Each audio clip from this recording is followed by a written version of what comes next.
Una squadra di guerrieri veri, di quelli che la battaglia l'hanno giocata e vinta nella vita, prima ancora di scendere in campo, dove adesso inseguono un sogno, sapendo che per loro nulla è impossibile.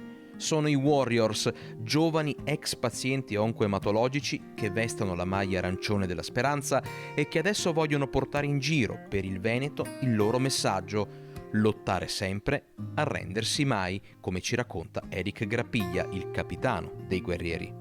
8 anni ho avuto una leucemia e da parecchi anni ormai sto pensando insieme a mia mamma di creare una squadra di calcetto composta da ragazzi e ragazze che hanno avuto malattie come la mia, perché molto spesso veniamo trascurati magari, ma noi abbiamo sempre voluto dimostrare quello che valiamo e soprattutto nel campo da gioco, perché penso che sia uno dei luoghi migliori in cui possiamo dimostrarlo.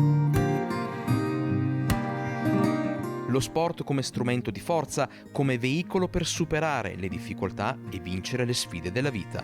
Altri ragazzi della loro età che non hanno avuto questi problemi, per fortuna hanno tanto da imparare da questi ragazzi. C'è un entusiasmo incredibile e credimi che sono veramente felice di essere qua. Alcune volte non ci accorgiamo che abbiamo una cosa importante che è la salute, e questi ragazzi sono segnati, rimarranno segnati per tutta la vita e loro comunque continuano a sognare e quei sogni nessuno li può togliere. Un esercito di speranza, quello dei guerrieri che ieri si sono allenati insieme ai ragazzi della Bassanese, pronti a coinvolgere anche i sindaci del territorio. L'idea è quella anche di coinvolgere anche i comuni, le varie associazioni e portare in giro questo messaggio, perché comunque è un messaggio di speranza e di voglia comunque di crescere e soprattutto appunto di andare avanti.